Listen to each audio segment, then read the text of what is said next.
تنصروا الله ينصركم ويثبت أقدامكم.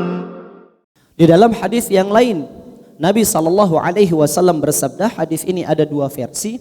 Sebagian dikatakan doa malaikat Jibril alaihissalam yang diaminkan oleh Nabi SAW. Di dalam riwayat yang lain disebutkan Nabi SAW yang berdoa.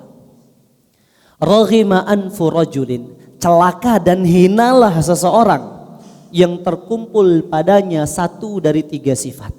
Yang pertama, dzukirtu indahu falam yusalli alayya, yang disebutkan namaku di sisinya namun ia tidak bersalawat kepadaku sallallahu alaihi wasallam.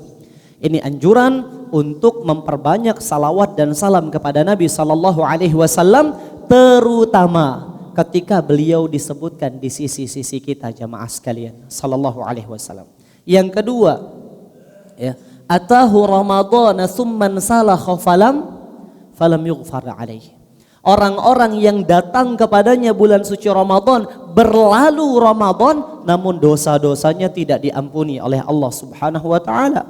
Padahal Nabi sallallahu alaihi wasallam bersabda, man shoma ramadhana imanan wahtisaba ghufira lahu ma taqaddama min dzambi. Barang siapa yang berpuasa di bulan suci Ramadan imanan, atas keimanannya kepada Allah Subhanahu wa taala, kepada syariat Islam, kepada ibadah puasa dan ganjaran yang Allah Subhanahu wa taala janjikan, wahtisaban dan harapannya untuk mendapatkan kebaikan bulan suci Ramadan, Allah ampuni dosa-dosanya yang telah lalu.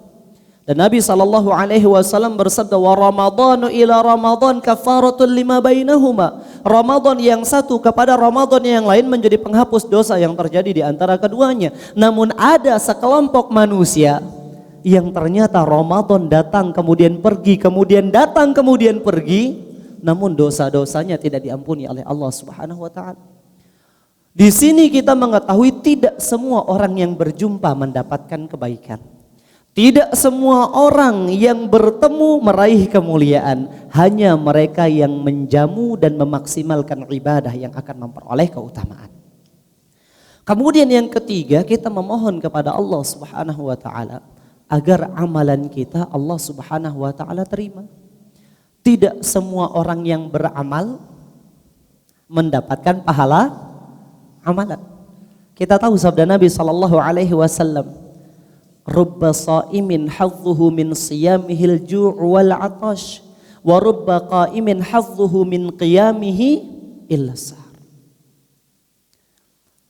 Betapa banyak orang yang berpuasa yang mana jatahnya, bagiannya dari ibadah puasa yang dia lakukan hanya lapar dan dahaga semata. Dan betapa banyak orang yang berdiri sholat malam, bagian yang ia dapatkan dari sholatnya hanya begadangnya saja, tidak ada sedikit pun kebaikan dan pahala yang ia peroleh. Ini dalil jemaah sekalian, ini bukti tidak semua orang yang beramal mendapatkan kebaikan dari amalannya. Jangankan tidak beramal, beramal saja belum kita mendapatkan jaminan kebaikan dengan amalan tersebut. Maka kita wajib untuk senantiasa memohon agar Allah menerima amalan kita. Di sini juga terdapat sebuah anjuran dan tekanan jamaah sekalian, agar kita senantiasa menjaga amalan kita dari segala sesuatu yang mampu merusak dan membatalkannya. Kata Al-Imam Ibnul Qayyim Al-Jauzi rahimahullahu ta'ala, laisa sya'nu fil amal, innama sya'nu fi hifzil amali amma yufsiduhu wa yubtilu. Bukanlah perkara yang cukup ya ketika seseorang mampu beramal. Artinya garis finish bukan ketika kita beramal jamaah sekalian.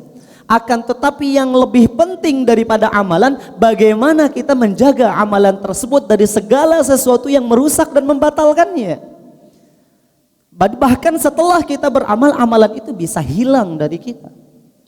Bukankah kita mengetahui firman Allah, amilatun nasibah. Amilah, dia beramal, bukan sekedar beramal, nasibah, lelah dia dengan amalannya. Apa yang dia dapatkan?